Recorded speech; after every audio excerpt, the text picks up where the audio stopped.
Pinagkakasya ng masahistang si Mildred ang kitang 300 piso kada araw para sa 5 nitong anak. Kaya't bagamat gumanda ang takbo ng ekonomiya ng Baguio noong nakaraang taon, hindi raw ito naramdaman. Hindi masyado dahil na mataas na ang bilhin. Ganito rin ang sentimiento ni Nanay Marlene. Ang pera kasing naiuwi bilang isang minimum wage earner na pupunta lamang daw sa pamasahe at pang-araw-araw na pangangailangan. Hindi gumanda kasi ang hirap-hirap ang bilihin ngayon, ang mahal-mahal. Yun sana ang dapat anuhin nila.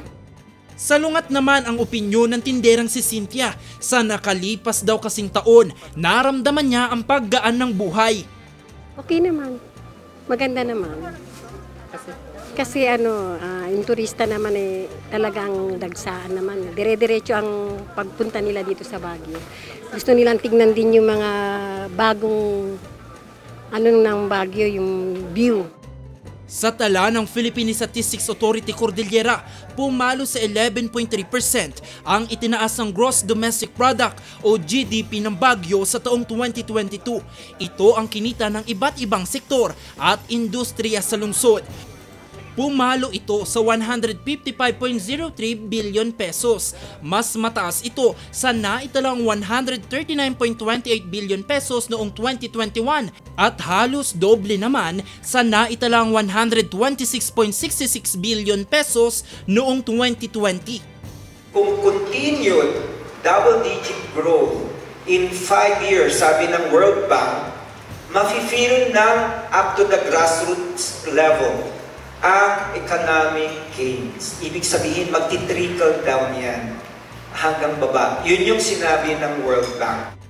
Nanguna sa may pinakamalaking ambag ang services na may 72.8% na kontribusyon. Sinundan naman ito ng industry na may 26.6% at 0.6% naman para sa agriculture, forestry and fishing. Ang driver ng economy ng Baguio City is tourism. But the biggest contributor of our GDP is manufacturing, yung PESA, which comprise about 4.4%. Next is accommodation facilities. Tourism na yan, related to tourism. So it gives a lot of businesses to our MSMEs. Malaking bagay din talaga yun.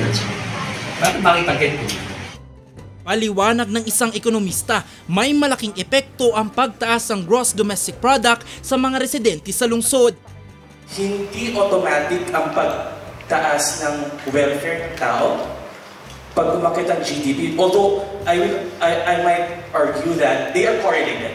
So malamang sa malamang pag tumaas ang GDP, medyo mas maayos ang antas ng buhay, malamang, pero hindi lagi. Kasi kailangan mo din tingnan yung distribution. Ang mga datos na ito maaaring makatulong sa pamahalang panglungsod sa paggawa ng mga pulisiya upang mas mapalakas pa ang mga industriya at mapabuti ang kalagayan ng buhay ng mga residente. Jose Robert Inventor para sa Luzon Headlines.